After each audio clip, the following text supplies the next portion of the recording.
எங்களை இலங்கையில் எப்படி மிக அடிமைகளாக தமிழ் உயர்கல்வித்துறையில் கொத்தடிமைகளாகவே நடத்தி கொண்டிருக்கிறது. இளைச்சலில் தற்கொலை செய்து கொண்டார்கள். தமிழ்நாடு அரசு உயர்கல்வித்துறையில் 164 கலை மற்றும் அறிவியல் கல்லூரிகளில் 7000க்கும் மேற்பட்ட கௌரவ விரிவுரையாளர்கள் பன்னெடுங்காலமாக, அதாவது 15 ஆண்டுகள் 20 ஆண்டுகள் வரை கௌரவ விரிவுரையாளர்களாகவே பணி செய்து கொண்டிருக்கின்றோம். தமிழக அரசுக்கு, உயர்கல்வித்துறைக்கு எவ்வளவோ கோரிக்கைகளை வைத்தோம். எத்தனையோ வடிவங்களில் போராட்டங்கள் நடத்தினோம். அமைச்சர்களை சந்தித்தோம், செயலரை சந்தித்தோம், இயக்குநரை சந்தித்தோம். உயர்கல்வித்துறையில் இருக்கின்ற அனைவருக்குமே கௌரவ விரிவுரையாளர்களுடைய வாழ்க்கை நிலை என்ன என்பது தெரியும். முனைவர் பட்டம் பெற்றவர்கள், உயர்கல்வியை பயின்றவர்கள், மிகுந்த ஆராய்ச்சி அறிவு உடையவர்கள். 7000க்கும் மேற்பட்ட கௌரவ விரிவுரையாளர்கள் இல்லை என்று சொன்னால் உயர்கல்வித்துறையை நடத்தவே முடியாது. கௌரவ விரிவுரையாளருடைய பங்களிப்பு என்பது உயர்கல்வித்துறையில் மகத்துவமானது. அண்மையில் முதல்வர் அவர்கள் குறிப்பிடும் பொழுது சொன்னார், உயர்கல்வித்துறை இந்தியாவிலேயே மிக உயர்ந்த முதலிடத்தில் வளர்ச்சியை பெற்றிருக்கின்றது, மாணவர்களுடைய சேர்க்கை விழுக்காடு அரசு கல்லூரிகளில் அதிகரித்து இருக்கிறது என்று தன்னுடைய உரையில் குறிப்பிட்டிருந்தார்கள். அப்படி உயர்கல்வித்துறையினுடைய வளர்ச்சிக்கும் கல்வி வளர்ச்சிக்கும், ஏழை எளிய மாணவர்களின் கல்வி நலனுக்கும் அறிவு சார்ந்த வளர்ச்சிக்கும் மிகுந்த பாடுபட்டவர்கள், அயராது உழைத்து கொண்டிருப்பவர்கள், மிகச்சிறந்த பங்களிப்பை அர்ப்பணிப்பை செய்து இருப்பவர்கள் 7000க்கும் மேற்பட்ட கௌரவ விரிவுரையாளர்கள் என்பதை உயர்கல்வித்துறை நன்கு அறியும், அறிவார்ந்த உலகம் நன்கு அறியும். ஏன் நீதிமன்றம் கூட நன்கு ஆராய்ந்து அலசி பார்த்து யாருமே இவர்கள் இதை பற்றி சிந்திக்கவில்லையே, உயர்கல்வித்துறை கவனத்தில் எடுத்துக்கொள்ளவில்லையே, எந்த அதிகாரிகளும் கவனத்தில் எடுத்துக்கொள்ளவில்லையே, இப்படி மெத்த படித்த முனைவர் பட்டம் பெற்ற அறிஞர்கள் அனைவருமே இப்படி மிக கேவலமான அவமதிப்பு ஊதியத்தை பெற்றுக் கொண்டிருக்கிறார்களே, அவருடைய வாழ்க்கை நிலை இப்படி தரம் தாழ்ந்து போய் கொண்டிருக்கிறது. ஆகவே உடனடியாக உயர்கல்வித்துறைக்கும் தமிழக அரசுக்கும் பரிந்துரை செய்தது, அட்லீஸ்ட் 50,000 ஊதியத்தாவது இருக்கின்ற பொருளாதார நெருக்கடியில் கௌரவ விரிவுரையாளர்களுக்கு வழங்குங்கள் என்று பரிந்துரை செய்திருந்தது. அதற்காக கால அவகாசம் கூட கொடுத்திருந்தது. எதையுமே இந்த அரசு கவனத்தில் எடுத்துக்கொள்ளவில்லை. செயலரோ இயக்குனரோ உயர்கல்வித்துறையை சார்ந்த எந்த அதிகாரியும் கௌரவ விரிவுரையாளரை பற்றி சிந்திக்கவே இல்லை, பேசுவதே இல்லை.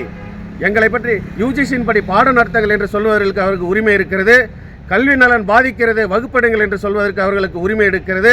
எங்களை இலங்கையில் எப்படி மிக அடிமைகளாக தமிழர்களை அழித்தார்களோ, வாழ்வை சிதைத்தார்களோ, அப்படி முள்வேலி ஒன்று இல்லை. கௌரவ விரிவுரையாளர்களை உயர்கல்வித்துறையில் கொத்தடிமைகளாகவே நடத்தி கொண்டிருக்கிறது என்பதை இந்த உலகம், தமிழ் கூறும் நல்லுலகம் நன்கு அறிய வேண்டும். உலக மக்கள் அனைவரும் நன்கு அறிய வேண்டும்.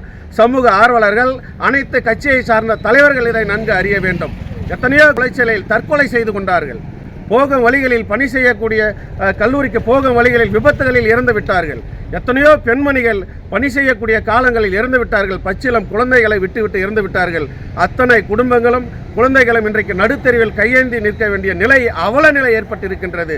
வெட்கக்கேடாக இருக்கின்றது. ஏன் நாமெல்லாம் படித்தோம், உயர்கல்வித்துறையில் பயின்றோம் என்ற ஒரு கேள்வியை எங்களுக்குள்ளே எழுகின்ற நிலையில் இந்த உயர்கல்வித்துறை கொத்தடிமைகளாக எங்களை நடத்தியிருக்கிறது. கேட்டால் அரசின் கொள்கை முடிவு, இதுதான் உங்களுடைய விதி.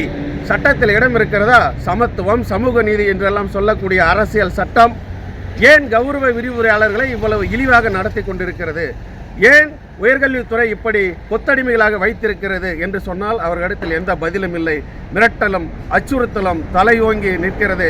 ஆகவே நாங்கள் பல்வேறு கட்டங்களில் போராட்டத்தை எடுத்துவிட்டு நீதிமன்றம் உத்தரவின்படி எங்களுக்கு 50,000 ஊதியத்தாவது வழங்குங்கள் என்று சொல்லி இப்படி அமர்ந்து வேலை நிறுத்த போராட்டத்தில் 4வது நாளாக அமர்ந்து கொண்டிருக்கின்றோம். ஆகவே அரசு நீதிமன்ற உத்தரவின்படி 50,000 ஊதியம் வழங்கும் வரையில் எங்களுடைய போராட்டம் தொடரும். மாநில அளவில் அனைத்து கல்லூரிகள் இந்த போராட்டம் வெடிக்கும் என்று சொல்லி தமிழக அரசை வேண்டி விரும்பி கேட்டுக்கொண்டு எங்களுடைய கோரிக்கைக்கு செவிசாய்க்க வேண்டும். இந்த திராவிட மாடல் அரசு, சமூக நீதி அரசு எங்களுடைய கோரிக்கையை பரிசீலிக்க வேண்டும் என்று சொல்லி இந்த போராட்டத்தை நடத்தி கொண்டிருக்கின்றோம்.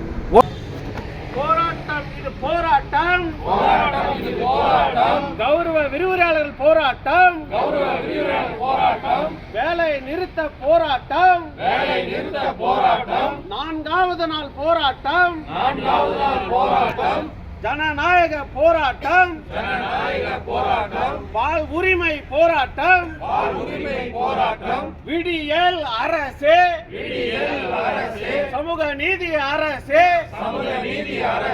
கேட்கலையா கேட்கலையா நீதிமன்ற குரல் கேட்கலையா நீதிமன்றத்தின் குரல் கேட்கலையா வழங்கிடு வழங்கிடு நீதிமன்ற உத்தரவின்படி 50,000 ஊதியம் வழங்கிடு வழங்கிடு யுஜிசி உத்தரவின்படி 50,000 ஊதியம் வழங்கிடு வழங்கிடு போராட்டம் இது போராட்டம் சமூக நீதி போராட்டம் வாழ் உரிமை போராட்டம் ஜனநாயக போராட்டம் மனித நேய போராட்டம் கௌரவ விரிவுரையாளர்கள் வாழ் உரிமை போராட்டம் வேலை நிறுத்த போராட்டம் வெல்லட்டும் வெல்லட்டும் வாழ் உரிமை வெல்லட்டும்